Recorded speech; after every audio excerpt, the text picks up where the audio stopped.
Every month, my college goes into lockdown. Starting at 8 p.m., please lock all Geminis inside their rooms. My college takes star signs way too seriously. Very understood, the college dean was lecturing me, and I was staring down at my lap trying to fathom how I got myself in this situation. I had guards standing behind me, acting like I was some escaped psychopath. Every time I moved, I noticed them snap to attention in the corner of my eye. I was supposed to belong here. I was supposed to find myself, but all I had found was a student body that were deadly serious about separating their students according to the zodiac. My gaze flicked to an astrology chart on the wall, with the school's least favorite sign scribbled out in permanent marker. The dean's office was an astrologer's wet dream. The dean herself was my mother's age, a scowling woman who was more shadow than person, a projector illuminating constellations across the room, casting her face in eerie white light. I had been lazily following Orion across the walls when she finally snapped, and I jerked to attention, my gaze flicking back to her. "Miss Oliver." I nodded in response, my cheeks burning. Orion skimmed across her face, and I found myself mesmerized by how beautiful the star was. Her office was fairly cozy, a messy kind of cozy. There were books and papers piled around her, empty coffee mugs, and what looked like star maps spread across her laptop, coffee staining each corner. It was a mistake, I finally said through the gutter in my throat. It wasn't a mistake, but it's not like I could say that. For some reason, along with this college's draconian rules mapped around the zodiac of all things, there was one star sign in particular that had been outcasted. I turned my attention back to the scribbled out symbol. Gemini. If there was ever a zodiac that was hated or not liked, Gemini was never that star sign. I grew up with kids in my class hating Pisces because they refused to be related to a fish, or Cancer because of the crab. Gemini was in the summer months, and the constellation, in my opinion, was beautiful. But not to these guys. Starting my freshman year, I started to realize how badly the Gemini students were being treated, with the guys getting the worst of it. Being a late admission, I was new, along with another kid who appeared to be the joker of the class at first. He was friendly enough, introducing himself with a grin. We were asked for our star signs as an icebreaker, or what I thought was an icebreaker, and he shrugged with a small smile. I think I'm a Gemini. He sounded unsure of himself, leaning back in his chair. Yeah, I was born on June 10th. I'm a Gemini. I expected that to be the end of it, but I noticed a sudden shift in the air, like the guy had just announced he had murdered his whole family. The girl sitting next to him inched away slowly, dragging her laptop with her, while the rest of the class seemed to collectively let out a breath before twisting to the back of the class. It was almost a robotic movement, their heads snapping around. Eyes narrowing, I didn't even see them. The 4 students in the shadows, heads bowed over their MacBooks. The professor's expression seemed to crumple, his eyes darkening significantly. I think, he spoke in a sharp breath before seemingly collecting himself.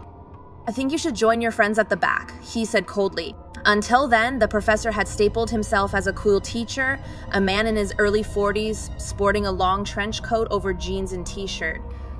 Very Shihaidi, especially with his Scottish accent.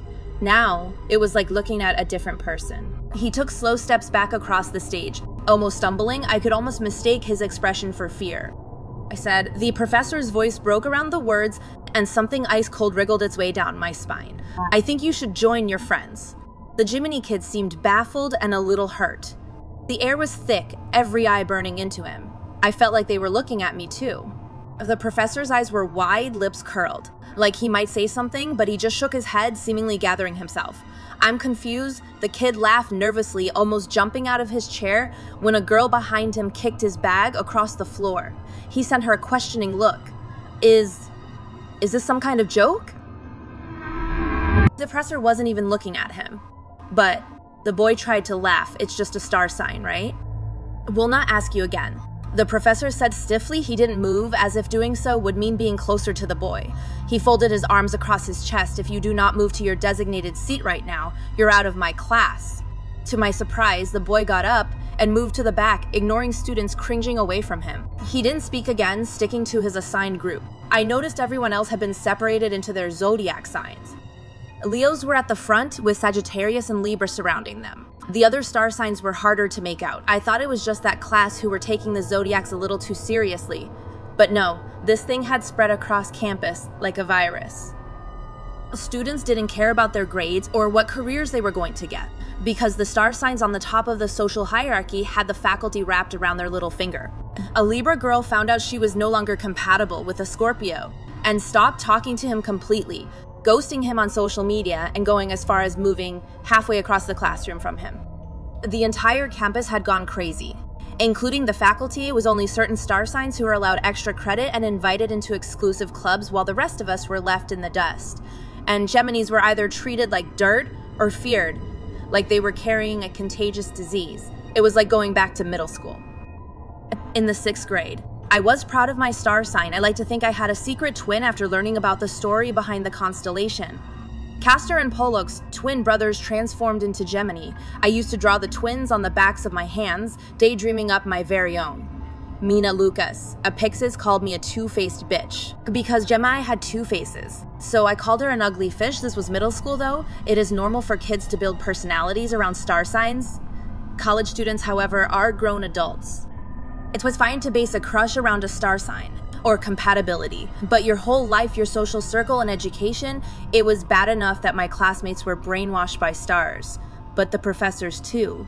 It didn't make sense. It didn't make sense that my roommate had a mental breakdown the night before because she didn't have anything blue to wear. According to her star sign, she had to wear blue to have a good day. Geminis were either mercilessly bullied by students and professors alike or treated like they were invisible. I'd noticed over the last few days disgust had turned to fear. Instead of bullying Geminis, other students steered clear of them. I saw it contorted on every face, wary of the Gemini sitting near them, and presently I saw it on my dean's face. She was scared of me.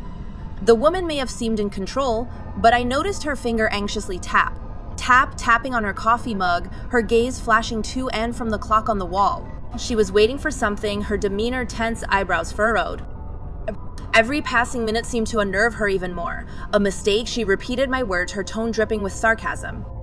Yes, I didn't look her in the eye, swiping my clammy hands on my jeans. What was I supposed to say? I didn't want to associate myself with what I thought was a trend, a TikTok thing that would fizzle out like everything else. But I was staring down at a handwritten letter crumpled between my fists of an anonymous tattletale calling out my real star sign. The crossed stood out. Who wrote like that? Roxanne Vermont. I had been hiding under the facade of being a Sagittarius since Sagittarius and Leo seemed to be the 8 signs. They stood on some pedestal ruling over campus like some messed up clique. The letter was like a slap in the face. I had had half a mind to tear it into pieces. I stared down at it, my eyes stinging. This letter told me I didn't belong here. It told me that because the brainwashed hive mind on campus had decided to collectively despise the star I was born under, I was something to be feared like an animal. Who sent it? I managed to get out. I squeezed the paper between my fists. Dearest Dean, the passive-aggressive tone made my blood boil. I would like you to know of a traitor amongst you, a Sagittarius by the name of Oliver, who is in fact a Gemini. I am so sorry for ruining your day. Anon. I didn't know whether to laugh or cry when I looked up. The dean's glare was pinpointed directly in the middle of my forehead. If looks could kill, I don't know what to say. I squeezed out. She hummed. Well, you can start by explaining yourself. She had to be kidding, right? No. When I looked her dead in the eye, this woman was being serious. Miss Oliver, I am horrified that you would disguise yourself as a Sagittarius. She curled her lip. As one myself, I should have sensed that our energy was wrong, polluted with your presence. But I let my guard down. I slammed the letter down this time. This woman was certifiably insane. Who sent this? I said again, this time harsher. That is none of your concern, the dean said. You lied, Miss Oliver, about my zodiac sign. I sucked in a breath. It's really not a big deal. Her eyes darkened. As you will discover, Miss Oliver, it is extremely important that we know where every Gemini is. Her gaze flashed to her MacBook screen, especially when certain measures have been put in place. Measures? I straightened in my seat. What kind of measures? Her lip curled. You are a late arrival. It is your fault for not arriving on time. You're kidding. I found myself speaking through a scoff. I was done. It was one thing with students doing this, but grown adults. She was enabling this bullying, inciting a fear that shouldn't exist. It was like being on the playground, some stupid kid pronouncing that Geminis smelled, and the rest of the kids following along, forming a hive mind. But this was a 40-something-year-old. The dean couldn't justify it, and even if she tried, she would be declared insane. I leaned forward, testing the boundaries. I wasn't surprised when the dean lurched back. Was it a bad experience? She blinked. I don't understand. A bad experience you had, I repeated, with a Gemini. I could sense the words suffocating my mouth, eager to slip out. After weeks of feeling like I was back in the 6th grade, finally confronting the root of the problem felt good. Platonic or maybe sexual, I inclined my head. Maybe he or she ghosted you completely. So you've brainwashed a campus full of impressionable young students to punish people who cannot help being born between the months of May and June. We felt satisfaction when her expression twisted. Because that is all it is. What you're all unhealthy obsessed with, I spoke through my teeth this time. Weeks of repressed anger bubbling over. They're just stars. I said, they don't mean anything to anyone except children. Miss Oliver, see? Tracing along the constellation mapped out on her desk, I prodded each static light. To my confusion, it was the Gemini constellation, which was ironic. I stabbed at the 2 twin stars, Castor and Pollux, and then Elhina. I nodded to Orion projected across the wall. Stars, they're just stars, dead and dying planets, or if you're religious, your long-dead relatives, whatever. I pointed at the map crinkled under her MacBook, and the dean once again flinched, her body angling its way away from me. She leaned away from me like I was contagious. One of the guards started forwards, no doubt to grab me, but she shook her head, maintaining that professional, if not slightly strained smile. There is no need. The dean spoke in a sharp breath, and the guard stepped back. Miss Oliver is understandably upset. She cleared her throat. Please vacate your current dorm and move into the old building across campus where we house Geminis without rooms. The dean stood before I could reply. Don't expect to see you in my office again. Grabbed my bag, getting to my feet. You're not throwing me out, her lip twitched. We do not suspend Gemini students, Miss Oliver. But what if I want to leave? Her facial expression didn't waver. I'm afraid that is not possible. I nodded slowly, not completely registering her words. So you're saying I can't leave? She shook her head. I'm afraid not. I glanced at the guard behind me. Why can't I leave? Because of the measures in place. Something warm wriggled its way up my throat, and I tried to speak before the guards were politely shoving me out of her office. The dean's words didn't leave my mind until I was halfway across campus, out of breath, and regretting every word I'd spat. She had sent me away with a warning, and an order to leave my dorm room effective immediately and move into the old building off of campus. I had seen it in passing, a large crumbling structure, which used to be the old student dorm. The door was broken, bars on the windows. There was no way I was staying there. Instead, I figured couch crashing in a friend's dorm would be better. Ellie was a Leo and insisted she didn't care about star signs. She could become a Leo that was rich. She had the all-exclusive Leo experience. I was moving into her room later into the evening, playing cloak and dagger with the security guards on shift when the announcement played on the intercom. Starting from 8 p.m., please lock all Geminis in their rooms. It is upon us as the important was. And LA froze up, her eyes widening. Until that moment, she had been unusually quiet, the two of us sitting cross-legged on the floor eating Chinese food. But I thought she was just tired from classes. Lal didn't react to the message at first. She sent me a sleepy smile and then told me she was going to grab beer from the kitchen. What I didn't expect was for her to come back wielding one of her mom's butcher knives. I stepped back, but her eyes terrified me, her entire body trembling, fingers tightening around the handle. Her expression contorted with that same feral fear. I couldn't understand. LA bit back a cry. Hey, it's me. It's Smith? Get out, she spoke through a sob. Her ponytail swung around when she twisted to the door. Please, I don't want to hurt you. She waved the knife manically, and I raised my arms, my heart catapulting into my throat. You have 15 minutes, the voice drawled, and Ellie's expression hardened. I repeat, please lock all Geminis inside their rooms immediately and find a safe place. This warning will expire at 5 a.m., 8 hours from now. A sudden bang outside set off my fight or flight. Door slamming and running footsteps. I found my eyes glued to the blade in my best friend's hand. They were serious about this. The dean really had turned a whole campus of students against one singular star sign. Lal's frightened eyes found me, and I lowered my arms. Are you gonna stab me? I took a slow step back towards the door because I was born in May. I couldn't resist a laugh.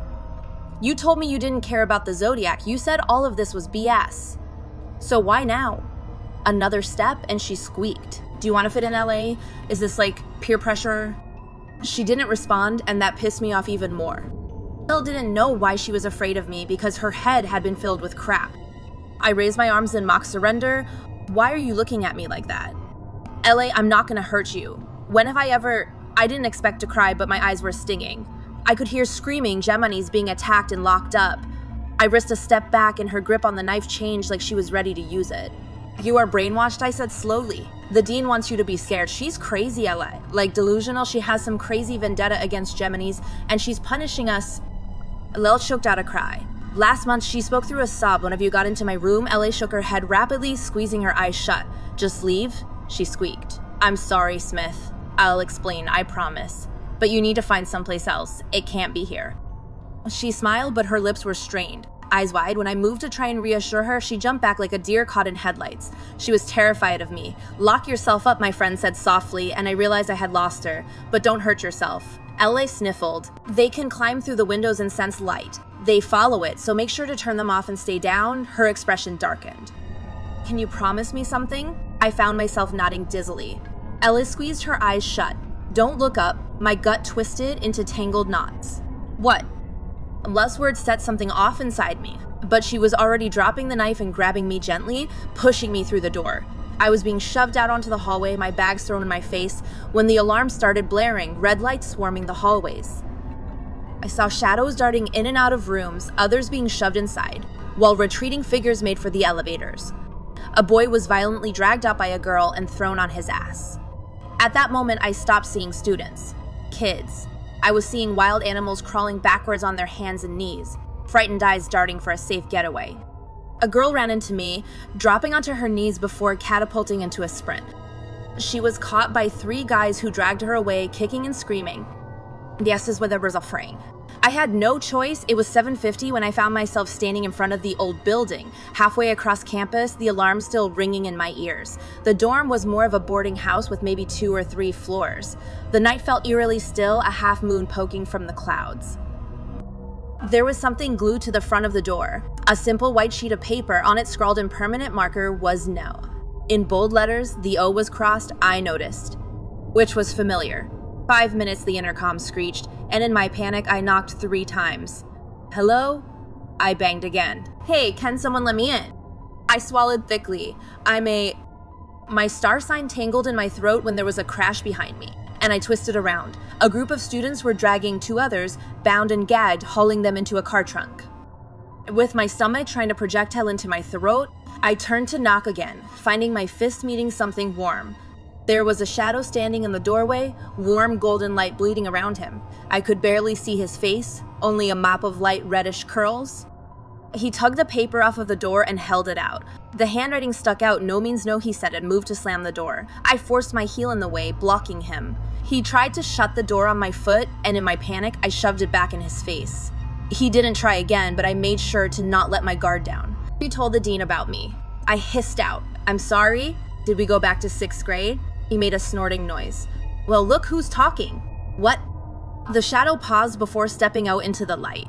I glimpsed narrowed eyes and freckles. I made a move to shove past him, but he stood stubbornly in the way. His eyes were shaded by a scuffed pair of Ray-Bans. Yes, the traitor. He said, who was hiding in Sagittarius and didn't think we would notice. He gestured behind him and something jingled. Looking closer, there was something metal attached to his wrist. We turned your room into a panic room, by the way. He deadpanned. So, like I said, the guy pointed to the stupid sign. No means no. His lips formed a spiteful smile, and behind me, another crash. Something ice cold ran down my spine, and I couldn't bring myself to turn to see more brutality. The guy had visibly stiffened up, nose flaring. He hiked his glasses up his nose, revealing eyes shadowed by an eerie glow slowly spreading across his pupil. His gaze followed mine. Another kid was being mercilessly dragged across the parking lot. When I turned back to the guy, his expression had darkened. He slid his glasses back into place with emphasis. Have fun locking yourself up, he said, saluting me with 2 fingers before stepping back. Another jingle, and he flinched. This time I saw it clearly, a rusted chain wrapped around his ankle and right wrist. The guy noticed me staring, lips curling into a scowl. He stepped behind the door, clearly embarrassed. This is your 2-minute warning. The intercom was still loud, even halfway across the grounds. Hearing the announcement, the kid gently kicked my foot out of the way, and I almost fell on my ass. Goodbye was all he said dryly, and slammed the door a little too hard in my face. I could hear voices when I was shuffling back. I checked my phone, 7:58. Across campus, the warning lights were still flashing. Why did you do that? Another guy's voice hissed from behind the door. Because she's a traitor. Yeah, but she's stuck out there. A girl joined in. Aren't you being a little too harsh? Nope. I asked them to argue, making it back onto campus. 759 bathroom. That was all I could think of. I started toward the main building when movement flashed in the corner of my eye. I saw them pouring from campus, illuminated in brilliant orange from the torches in their hands. Leos, I recognized several faces from my class. They moved as one, a large group heading across campus toward the clearing in the woods. They wore pajamas, normal clothes, like they were going to hang out, but something in the air and prickling across my skin told me different. There were exclusive clubs on campus, but this was a whole other level. I ducked, mapping a way to get on campus without being caught. If I could get to the door and make a clean break through the cafeteria, I could dive into the girls' bathroom next to the elevator. I dropped to my knees in an attempt to crawl when I saw her. The bright red hair was a giveaway, her bobbing ponytail frenzied as she joined the others.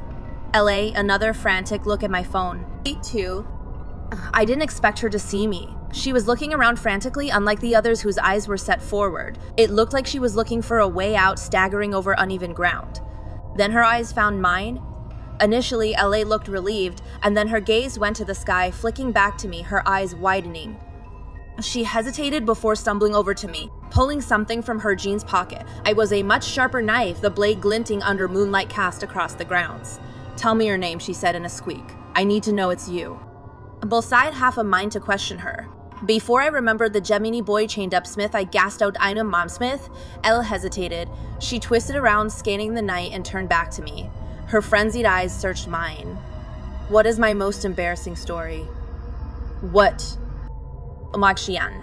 In 2 single strides, she was holding the knife to my throat, her hand trembling. The steel was cold, and I had no doubt that she wouldn't press deeper. "Say it, Smith." Word for word. Behind her, the Leos were gone, with some stragglers left behind. I nodded slowly, trying to ignore the blade digging into my skin. This was my new normal. "You had your period in your boyfriend's parents' new car," I whispered. "You still have nightmares." Her expression crumpled with relief, and she dropped the knife. "How about mine?" I urged her. Elle surprised me with a quiet laugh. "You barfed tacos all over your crush on your first date," she choked out. "And he never talked to you again." I started to speak, and I tugged off her jacket, wrapping it around my eyes. At first, I fought back before her hands, and then her fingernails dug into the bare flesh of my arms. Her touch was reassuring, dragging up my arms, and then grasping hold of my shoulders. "And I told you not to look up." Her voice came out in an annoyed hiss. I didn't. I bit back a cry when she dug her nails in further. "What's happening? I'll explain later." "How can you guys tell who are Gemini?" I whispered. "I don't get it." Elle didn't respond for a moment. "Your eyes," she whimpered. "It's in your eyes. What do you mean by that?" "Shush," Elle muttered. "Just stay quiet, okay?" Lel pulled me to my feet, and I staggered blindly, trying to balance myself. "I'll take you to a bathroom," she breathed, shoving me forward. "But if you tell anyone I helped you..." "I won't." I tripped over something. Almost falling on my face, the further we were getting, I could sense something light. It started as a pinprick behind my eyes, before spreading, bleeding light fraying through the material of LA's jacket. There was one bright splodge of light, and then another and another. Speckled illuminations like glitter illuminating the night. Closer. They told me. I followed them almost giddily, watching them burn through Ellie's jacket. When the sound of thundering footsteps sliced into me, I turned my head, trying to sense where it was coming from. "What's that?" I didn't realize I was laughing until manic giggles spurted from my lips. It was like being high, my thoughts bleeding into cotton candy. Suddenly, all I wanted was to see the lights. They felt so far away, and yet also like I could reach them, plucking them straight out of the sky. I laughed again, my body a puppet, as I reached out and tried to catch them in my palm. I said, "Be quiet." A whisper shrieked. I was curious about the light. It was so bright, and I was missing out on fully taking it in. I stumbled again, this time my footsteps tangled. I didn't hear the voice until it was in my head, a whisper telling me to pull away the blindfold.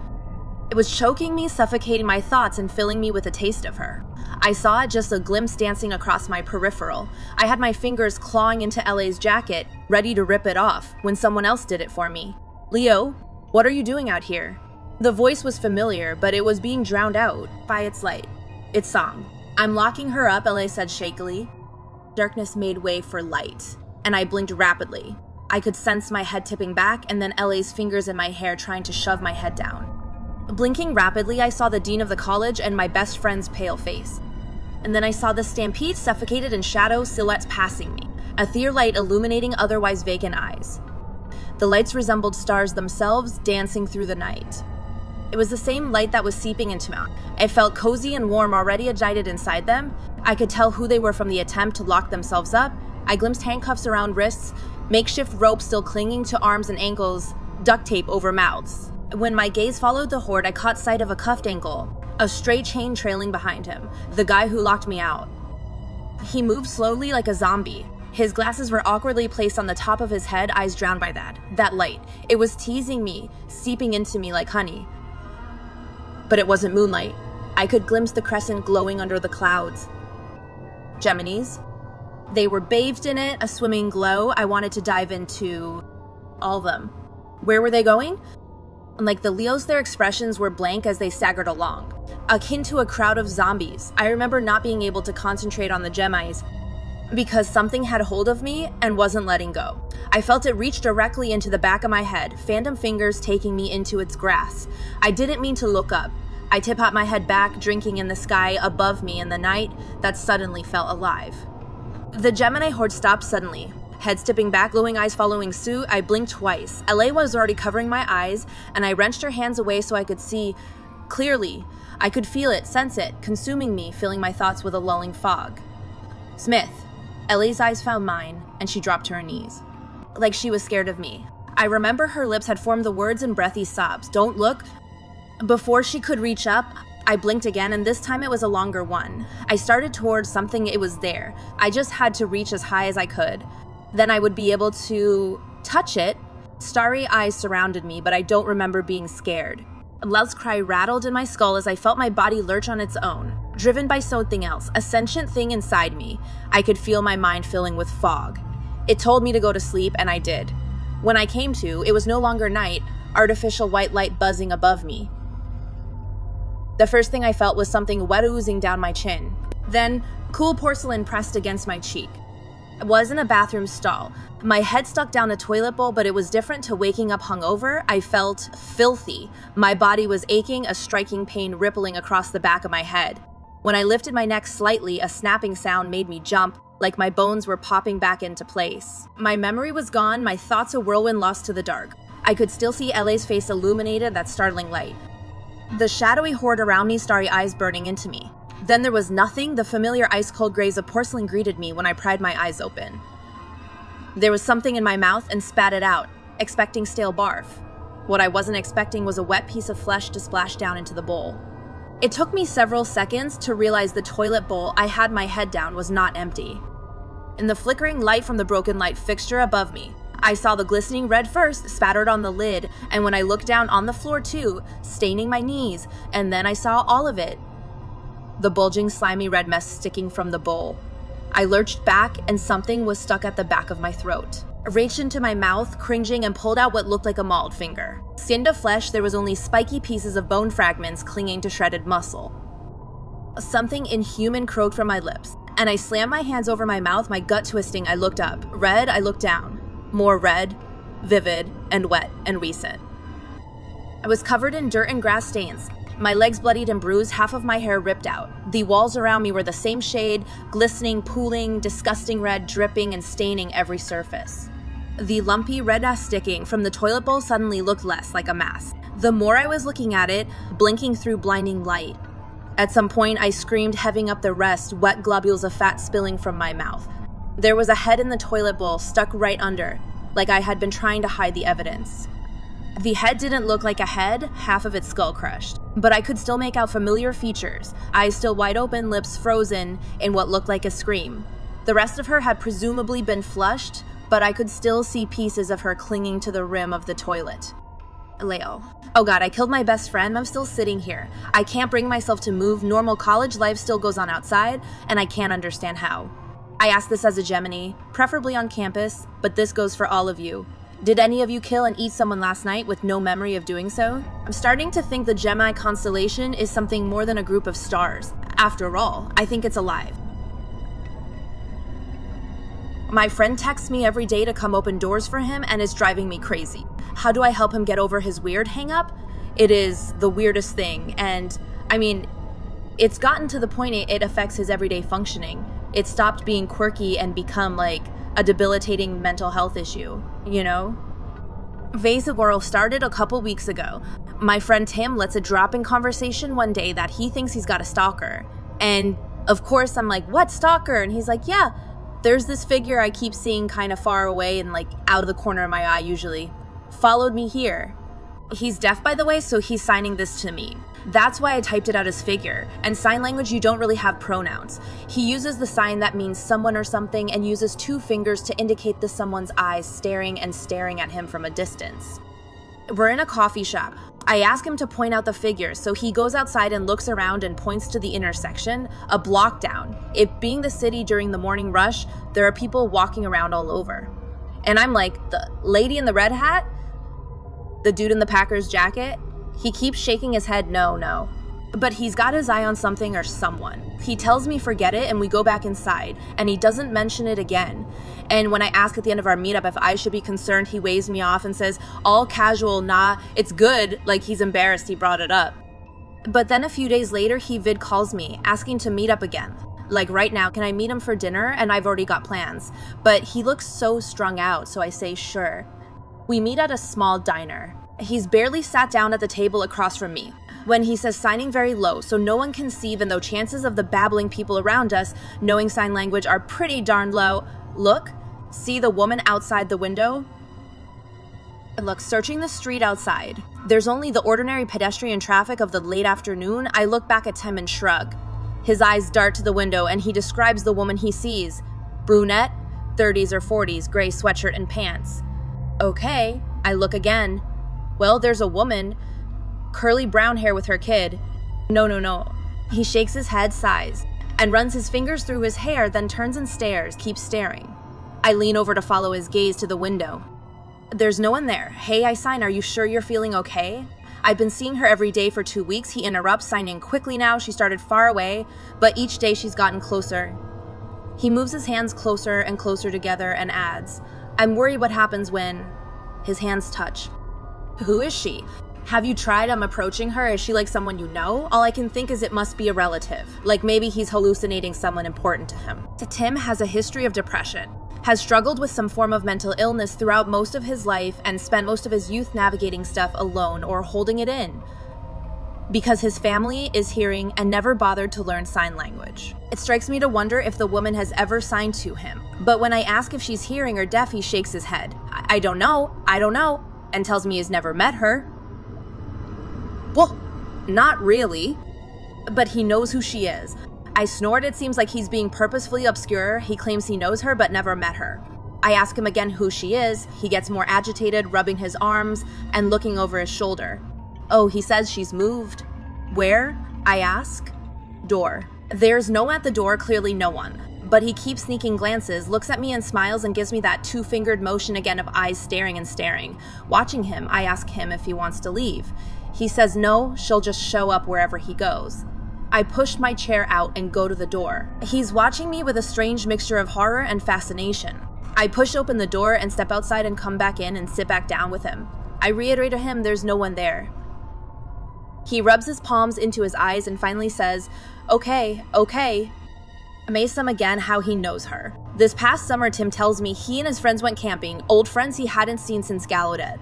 One of them knew of a hiking trail with some scenic views, remote enough to be less traveled than the more famous peaks. There's a cabin along the trail, rustic but well-built. A log cabin like in a picture on a postcard. The outhouse has a little window in the door and similar log construction. Everyone goes into the cabin, but Tim comes back out to use the outhouse. The stench is bad even from a distance. Tim holds his breath, wondering if he shouldn't just go in the woods instead. But he braves the reek and opens the door, and a cloud of flies bursts out, swirling around him in a storm of black wings.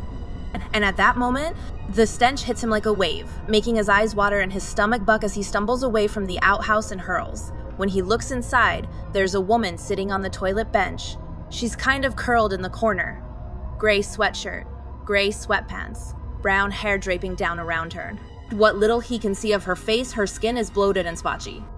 He gets only a glimpse, and then he rushes to the cabin screaming, bursts in, hands flying, call police, police now. Woman dead bathroom, call police now. And his friends look up from poring over a backpack they found with a wallet and phone and uneaten moldy lunch, and it all so clearly belongs to the corpse in the outhouse. And it's definitely the same woman. I ask him, he nods. The police came and took away her body. He says they found no evidence of foul play and he and his friends were allowed to leave after questioning. He shows me her obituary. She was apparently cremated and her funeral was a few weeks ago. But it is definitely her, he says. Okay, I think for a minute, well, you had a really traumatic incident. I mean, that had to be traumatic, finding a dead body. So, like, maybe what you're seeing is because of, like, flashbacks from the trauma. You haven't asked me how she died. Oh, how did she die?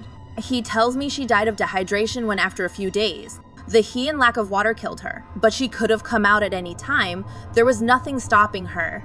No lock on the door, no marks or signs of violence, no animal tracks outside. Nothing.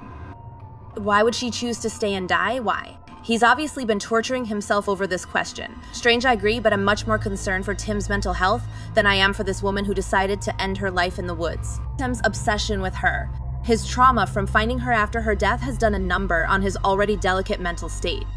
Do you think your obsession with figuring out why she died might be fueling these visions? I ask him. I mean, regardless if you're seeing her because of trauma or because of some hallucination, it's not like you can change what happened. I think you should see a psychiatrist, see if you can get some meds to kill the hallucination. He chuckles humorlessly. I'll kill the hallucination who's already dead, but he agrees to see a psychiatrist. He seems to be feeling a little restored when we get up to leave. At the door, though, he pauses, his face twisting in anxiety. He waits, letting me go first to open it, and motions me to hold it wide for him. And only then does he step through. 3 days later, I get another message from Tim. He's stuck and begs me to come to his place. When I arrive, his door is ajar, but it feels rude to walk in, so I press the doorbell and watch the lights flash. My phone buzzes. Come on in. Tim greets me the moment I step inside. Like he was right there waiting. He's got his bag in hand, tells me he's late. He's gonna be in so much trouble at work. Would I please come with him downstairs? He'll explain later. He ushers me down the staircase and at the front door of the building draws up sharp, so that I almost bang into him, and he motions me to get the door even though it's partly open, and he could easily push it. I fling it wide, and he dashes out signing. Thank you. Sorry, I'll explain after work. That evening he asked me to let him back into his building. And after I let him in, the door is not even locked. The building front door is ajar. He leads me up to his unit and inspects the door. It's closed. His posture visibly relaxes as he unlocks it and invites me in for a beer. Then he admits to me sheepishly that he's had a rough few days. Actually called in sick a couple times because now she is always at the door. Who, I ask, and then at his withering look, oh, but we just came through the door? Yeah, open doors are fine. Closed doors are fine, but she... Didn't you notice the building door was ajar? He shows the partially open door with his hands, a slight gap between them, and then grips one hand that represents the door with the other. Her fingers were holding it open. I don't know what to say to this. It seems a whole new level of delusion. Tim hands me a beer from the fridge, explaining that she is always at the door now, but he only sees her fingers and sometimes her eyes. So what happens if you open the door? I wonder. He just takes a swig of his beer morosely, and then his gaze goes distant. He's focused on something behind me. I turn around. The bedroom door is ajar. I swing back to look at him. Is she there? The bedroom, you see fingers. His eyes meet mine. His face is flat. Deaf people are usually very expressive. Half the grammar's on the face, not the hands, but lately he's been almost a robot. And then finally he makes that gesture, 2 fingers pointed at himself, staring and staring. Then he signs F-Mel.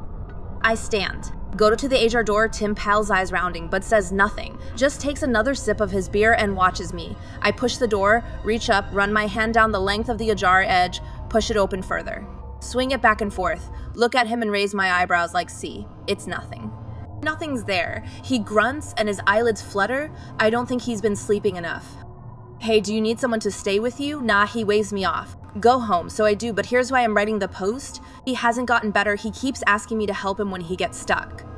Once it was at his workplace, other times at his apartment. Last time I was there, I noticed he took off all the doors except the front door to his unit. It's gotten to be utterly debilitating to his life. And the last time I saw him, he kept ranting at me about her, about how it didn't save her. And I didn't understand what he meant. Obviously, no one saved her.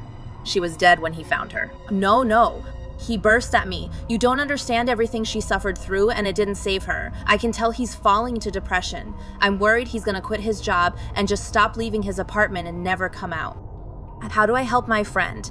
I never actually posted what I wrote above because I felt like maybe I shouldn't bear Tim's troubles to the world. Like, it's not my story. But I'm sharing it now because he called me this afternoon, furious. He followed my advice, and the psychiatrist told him to put the doors back on, and if he saw the fingers again, to close his eyes and open the door, that it's a compulsion he needs to gain power over. So he followed the instructions, put all the doors back up in his place, and now he told me. He got stuck in his closet. "Look, I'll head over and then we'll open the door together, all right? I'll hold your hand while you push." I might have said this a bit too sarcastically, but then while I was heading over, I remembered his last rant to me about her, about how everything she suffered didn't save her. Of course, at the time I thought DW found her rotting. Obviously she wasn't saved, but while I was busing to his place is when it finally struck me what he really meant. See, the fact he found her body in the corner meant she never opened the door. She chose to die rather than going near that door. But it still got her. And maybe that means there's no way for Tim to escape either as this revelation hits. A sudden icy panic grips me because I'm the one who told him to go see the doctor and it was all in his head and to just buck up and open the door. And my heart hammers 1,000 beats a minute like a hummingbird. As I try to call him, it rings and rings. And finally, the agonizing bus ride ends, and I'm leaping off the bus and rushing into his building and taking the steps 2 at a time. I let myself into his place, out of breath, fling open the closet door. Nothing but clothes on hangers, shoeboxes, plastic storage bins, and blankets. I stomp my foot hard on the wooden planks of the hardwood floor to alert him to my arrival. Nothing. Retreat back out to the bedroom, bathroom, living room, stomp again. So hard and loud the downstairs neighbors are sure to complain. No response. Call his phone, call, finally see its light flashing from the closet floor behind the door. And as I lean down to pick it up, when I straighten I notice that the door has swung closed behind me and is now just barely ajar. And there, wrapped around the edges of the closet door, are Tim's fingers. At first I think it's a prank. Haha, let's sign sarcastically even though he can't see me, and I reach for the door and stop. I'm not sure why I stop. Some instinct. I wait for him to open it. And it's been over an hour. I'm still waiting. I think I'm gonna need some help getting out. But then once I do, what do I do next? How do I make sure that I see? They call God. Tim, just his hand is still curled around the door, and his index finger just uncurled and curled again, beckoning me closer. It seems archaic. Putting pen to paper in this day and age, hell, it's been so long that I'm archaic. I figured after so long, I should at least retell my story on the off chance I succeed tonight. It'll take some time, but the true question is, do you have the time to listen? Well, I have time. That's all I truly have left. Time. A military unit was sent into the heart of Africa to quell a rebellion that was causing problems around the area. They had holed themselves up in an area that the locals feared and only spoke of in hushed whispers.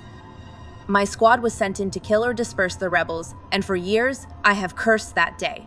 Why did I ever volunteer for that mission? Why did I allow myself to want such a terrible burden? As they say, the road to hell is filled with good intentions. The valley they had chosen was well defended, surrounded by rocky walls covered by thick foliage and only accessible by a thin crevice found underground. This place was a natural form fortress. Legend says that this place was once home to a man, a woman, and their many daughters. The woman was young and beautiful, and her children were equally so.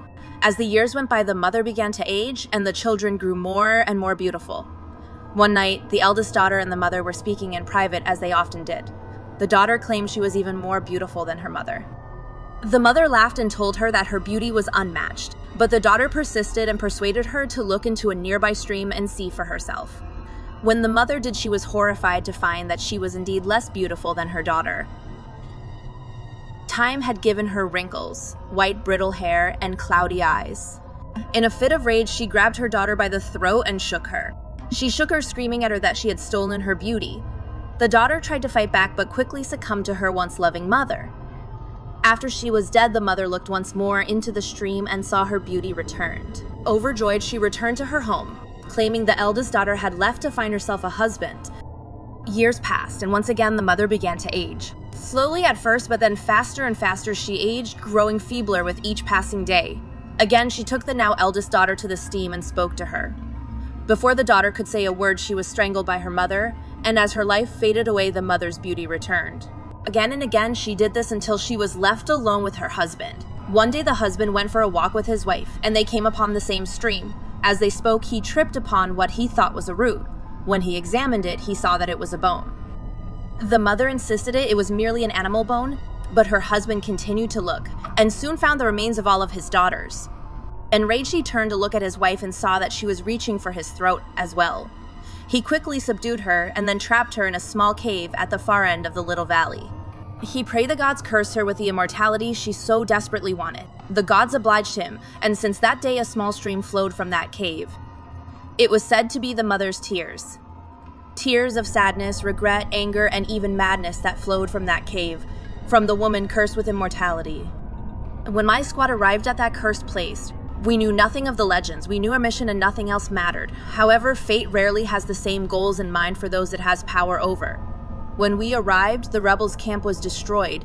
The smell of blood and gunpowder pervaded through the air. We found bodies that were riddled with spears, knives, or cut to ribbons. Nothing made sense. It was like a scene out of a western. We searched but found no sign of whom or what could have done this. We stopped our search by a stream and radioed in our findings. I knelt by a stream and drank heartily, washing my face and hair as I waited. As we awaited reply, a solitaire to my left let out a gurgling choke. A spear had made its home through his throat. We immediately took arms and searched for who had thrown it. More spears flew, and 2 more soldiers fell dead. The remaining 3 of us ran towards the exit. War calls could be heard behind us and ahead of us. I ran for all I was worth, passing my comrades and reaching the exit, only to find the exit blocked by 2 men dressed in black. I opened fire with my gun and cut them down as I ran through the entrance. I looked back to my dismay. I saw my friend speared and decapitated behind. I pulled a grenade and threw it at the entrance with a scream of hatred. It did its job, and the small entrance collapsed in on itself, but not before a spear was thrown and caught me in the chest. By some divine luck of the thrower, it missed my protective plates and ran me through as I collapsed on the cavern floor, bleeding profusely and screaming with all my might. I was trained in basic first aid, but I ignored everything I had been taught and pulled the spear out of my chest. I could tell by the blood I lost that I'd be dead before I could make it out. I did my best to staunch the bleeding and took some morphine to bring down the pain. After that, I slowly got to my feet and stumbled out into the light before collapsing, welcoming the blackness that surrounded me. I awoke in a hospital bed.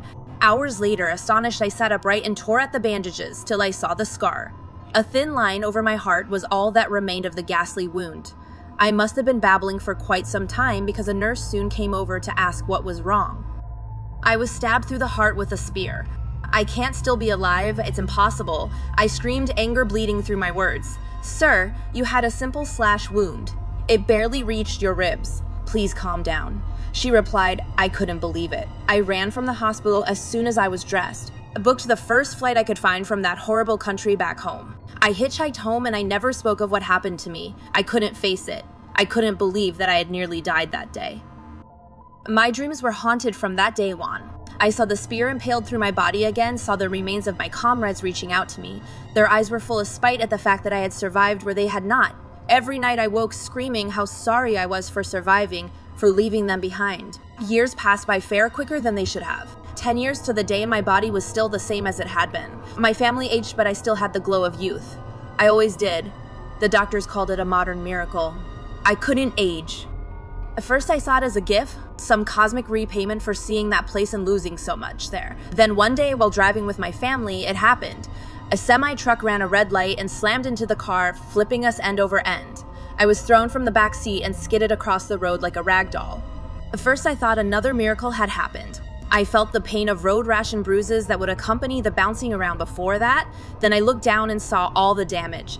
My ribcage was obviously crushed, my leg was bent backwards at a horrible angle, and a piece of the car had found its way through my throat. I lay there once again, welcoming the warm, dark embrace of death once more. Again, I woke in a hospital bed, groggy, exhausted, and confused beyond belief. I looked over and saw a sheriff sitting beside my bed. He informed me that my family had died in the car accident and that by some miracle I had been spared. I looked myself over and saw my chest was back to normal. My neck was wrapped in gauze, but when I tore it away, all I found was a star-shaped scar. I wept for hours, screaming at everything and nothing. I wanted to die. I wanted the same fate as my family. Eventually, I checked myself out and just started to wander around. I never ate, yet I wasn't hungry. I never drank, and yet I didn't feel thirst. How many years went by? I'll never know. 60? 70. I stopped keeping track. There I was, the man stuck in time, given the gift of life for all eternity, yet all I wanted was death. Everyone I knew was dead, and each night when I slept I saw their faces twisted in death from trauma, age, and most of all jealousy. They hated me and wanted to rip me apart. Each night I saw the same images, and every time I'd wake with such fear and sorrow at my existence. Now as I sit here with all the time in the world, I want to warn you. Eternity is a long, long time. I've seen horrible things and greatness. Now all I want to see is my tombstone, holding the loaded shotgun to my throat so that the shot will go straight through my head. For the 8th time tonight, I know now that this is nothing more than a curse. I know that this won't end me. I know that every time I cut my head off, it'll stay alive till I pick it up and put it back on, and I know that each time I hold a grenade in my teeth, it'll just put me out for a little while. At this point, that's all I'll spend my time on. It's the only thing that I can do to keep the nightmares at bay. The eternal suicide, that's what I think I'll call this. Now, if you excuse me, I have many more attempts before I resign myself to more nightmares. My entire family is doing their chores without me asking, and I'm freaking the fuck out. My husband was first. When I came home from work, I found my husband in the kitchen, dish rag in hand, wiping down the counters. "Hi, babe," he said, giving me a kiss. Then he went right back to wiping. Look, I love my family, they're wonderful, but 99 of the time when I get home from work, the kids are on the TV, and my husband is on his iPad. "Thanks for cleaning," I said uneasily. And then that little thought wormed its way into my head. He's cleaning because he expects something in return. Well, that was fine by me. I was tired, but I'd happily trade sexy times for a clean kitchen. But things got weirder when I walked into the living room. My 2 kids weren't parked in front of the TV watching YouTube videos of toys being unboxed and cars crashing violently. Layla was putting her stuffies in a toy bin, and Ben was actually doing his homework. I stood there in shock, staring at them. "Hi, Mommy," Layla said with a big smile. "Did you have a good day?" No. My daughter, who's usually using the sofa as a jungle gym and scribbling on the walls, she was asking me if I had a good day. It was fine. "Why is it so clean in here? Did Daddy take you out to the park for the day?" She shook her head. "We've been drawing and stuff." She reached over to the pile of paper and pulled out a drawing. Depicted in crude stick figures, me holding her hand. "I drew this for you, Mommy." I grabbed the drawing. It said, "I love you, Mommy," with a smiley face across the top. "Thanks. That's very sweet of you, Layla." Things only got weirder from there. Dinner time is always a fight. My kids are picky as hell, and someone always spits out food at some point. But Layla and Ben ate their dinners like 2 normal kids without complaint. And then after my husband started doing the dishes, without being asked. To Twilight Zone music. This was getting too weird. Had they joined a cult, watched some YouTube video about kindness and discipline? Was it another fake social media holiday like Daughter's Day or Son's Day, but honoring mothers? Or was it just a good day? Occasionally, my kids were this well behaved. It was just the confluence of their behavior and my husband's that was super strange. Around 7 p.m., my husband offered to watch the kids while I took a shower, but when I got out, I heard them talking in the family room. In low, hushed voices, I didn't even know my kids could talk at that volume. I started for them, but I stopped in my tracks when I heard them say my name. Layla called me Kate, not Mommy. My blood turned to ice. I stood there, frozen, just beyond the doorway. I gave Kate my drawing, Layla said, with vocabulary and diction that seemed far too mature for a 7-year-old. She seemed to like it. I did all my homework and cleaned the bathroom, Ben added. "It's spotless in there. Okay, good job, both of you. We need to keep this up, okay? This is what husbands and children do." With that, I heard footsteps coming my way. Heart hammering in my chest, I darted back for the stairs. As I came around the corner, I pretended I'd just come down. "You guys doing okay?" I asked, though my voice shook. "What the hell is going on here?" Layla ran up to me and grabbed my hand. My heart dropped at her ice-cold touch. "I want a bedtime story, Mommy." She sing-songed, her voice a completely different intonation than before. "I want a bedtime story too." I glanced up at my husband. He shot me a warm smile. Could you put them to bed tonight? I'm not feeling great." "Sure, honey." I listened to their footsteps pounding up the stairs. Then I got the fuck out of there. I ran out to the car. Sat there for a moment, my entire body shaking. Where are my babies? Suddenly my heart ached for Layla's tantrums. For Ben's ear-splitting shrieks as he played Minecraft. For the messes and spills and chaos. Tears running down my cheeks, I started the car and began to back out of the driveway. Beep, beep, beep, the rear collision alert. I stomped on the brakes and glanced in the rearview mirror. No. My husband, Layla, and Ben were standing motionless in the darkness, blocking my way out. They were no longer smiling. Their faces were set in stone as they stared me down, scowling at me in the mirror, and their eyes, oh God, their eyes, they were pure black. Vacuum instinct shut in. I flipped the car into drive and pulled over the grass, then I peeled out of the neighborhood. It's been an hour now. I called the police, but they don't believe me. I don't know what to do next. My family isn't acting like my family. I'm terrified. And more than anything, I miss my babies and my husband. The good and the bad. What should I do? It's been a while since I wrote anything. I apologize to my fans for making them think I have writer's block or something. I can assure you that I haven't lost my touch and I'm full of inspiration. Something just came up. You see, I've been doing some research lately, for my new story, and you'll never believe what happened while I was doing that. I'm planning on writing a short horror story about a haunted castle. I love classic stories with a twist, so that was right up my street.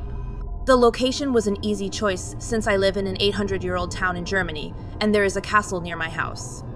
I snooped around there for a while, looked at some old paintings, strolled through the old cellars, and climbed the towers. It was perfect. The entire time I was there, I felt the anxiety growing. We all know the feeling of being watched, the feeling that someone is following your every move from the shadows. The longer I stayed in the castle, the stronger that feeling got. Yes, this old building would be the perfect setting for my new story. After thanking the castle's owner for letting me have a look around, I went to the local library to dig up dirt on the previous owners. I knew that regents and knights had lived there. Perhaps one of them killed a servant girl or wife during the Dark Ages. That would make for a brilliant Bloody Mary-like story. What I found, however, was way better than that.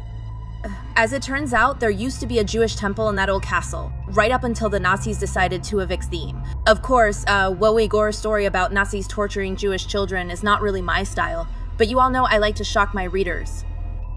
The muses were with me on this one. The story had already started to form in my mind, and it was getting better by the minute. I checked out a few books on Nazi torture practices and a book on local genealogy for inspiration. The librarian gave me a funny look, but as he was used to me taking strange books home, he didn't say anything about it. When I got home, I began writing immediately.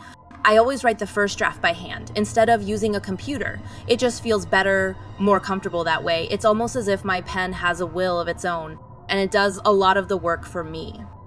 After an hour or two, I had finished writing the draft and decided to go to bed early. I slept like a baby that night. Little did I know that would be my last good night's sleep for weeks to come. When I woke up the next morning, I made coffee, like I always do, and decided to read over my work before typing another draft on my laptop. I looked over at my desk, but it was empty. I remembered that the maid usually places everything I leave on my desktop in the drawer, so I didn't think anything of it. I opened the drawer only to find it empty. Now I was starting to worry. I checked the trash, searched my house, but I didn't find anything. Naturally, I got angry with the maid for throwing out my work, but it wasn't as if I couldn't write the story a second time. I rewrote my first draft, placed it in an envelope marked "Do not throw out," and went out for a walk. It was raining outside. I remember this because it hasn't stopped raining since. I always enjoy long walks in the rain. I find it inspiring to look at the bleak, empty streets while water pours down in seemingly endless streams. So I walked for a good 30 minutes. When I returned home, I poured myself a glass of white wine and walked over to my desk. The envelope was still in its place. I booted up my laptop and opened the envelope. My draft was gone again. My draft had been replaced with a small, old-looking scrap of paper. There were only 2 words written on it: Horaveif, translated from German, "Stop it."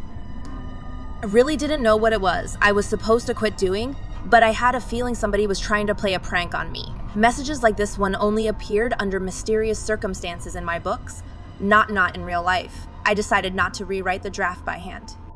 I started typing, but the words just wouldn't flow.